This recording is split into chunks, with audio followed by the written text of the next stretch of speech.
রহমতুল্লাহ। ওয়ালাইকুম আসসালাম ওয়া রাহমাতুল্লাহি ওয়া বারাকাতুহু। জি। আমি কলকাতা থেকে বলছি। জি বলেন। হ্যাঁ, আমি একটু জানতে চাইছি যে রাসূলুল্লাহ সাল্লাল্লাহু আলাইহি সাল্লাম মহিলাদের জন্য নামাজের আলাদা কোনো পদ্ধতি শেখাননি, বরং উনি যেমন নামাজ পড়েছেন তেমন ভাবেই মহিলা পুরুষ সবাইকেই নামাজ পড়তে বলেছেন।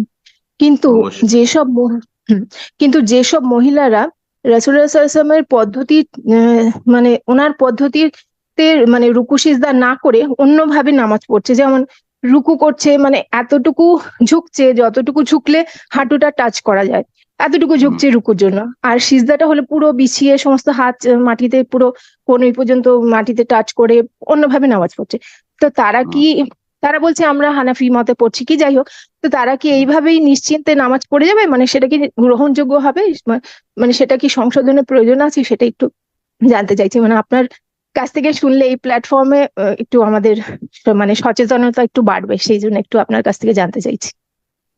উম, যারা রাসূলুল্লাহ সাল্লাল্লাহু আলাইহি ওয়াসাল্লাম মতো সালাত আদায় করেছে, সাল্লু কামা রাআইতুমুনি উসাল্লি, নবী সাল্লাল্লাহু আলাইহি ওয়াসাল্লাম বলেছেন তোমরা সালাত আদায় করো।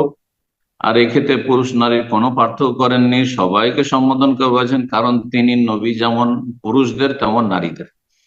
তোমরা সালাত আদায় কামা রাআইতুমুনি উসাল্লি, যেমন আমাকে সালাত আদায় করতে দেখলে। যারা রাসূলুল্লাহ সাল্লাল্লাহু আলাইহি ওয়াসাল্লাম পদ্ধতিতে সালাত আদায় করে তারা হাসরের মাঠে বলতে পারে যে আল্লাহ, প্রথম যখন সালাতের হিসাব শুরু হবে, আল্লাহ তোমার নবীর মতো আমরা সালাত আদায় করেছিলাম। পক্ষান্তরে যারা বলছে আমরা হানাফির নামাজ পড়ছি, তারা হাসর মাঠে বলার জন্য কি প্রস্তুত আছে যে আমরা, আল্লাহ আমরা হানাফির নামাজ পড়ে এসেছি, আমরা মালিকির নামাজ পড়ে এসেছি, আমরা শাফির নামাজ পড়ে এসেছি, বলার জন্য প্রস্তুত আছে? যদি প্রস্তুত থাকে তাহলে আমাদের কোনো আপত্তি নেই, হ্যাঁ, আমাদের কোনো ক্ষতি নেই। তারা তখন রবের সাথে, হ্যাঁ, তাদের মামলা হবে। আল্লাহ তাদের সালাত কবুল করলে তো আলহামদুলিল্লাহ ভালোই হলো, আর না কবুল হলে তাদের দুর্দশার কিছু শেষ থাকবে না। মান আমিলা আমালান লাইসা আলাইহি আমরুনা ফাহুয়া রাদ।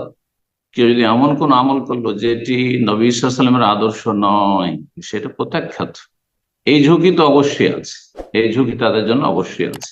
আল্লাহ হেফাজত করুন, বিদআত থেকে বেঁচে থাকার তৌফিক দান করুন, সুন্নাহ মোতাবেক ইবাদত বন্দেগীর তৌফিক দান করুন।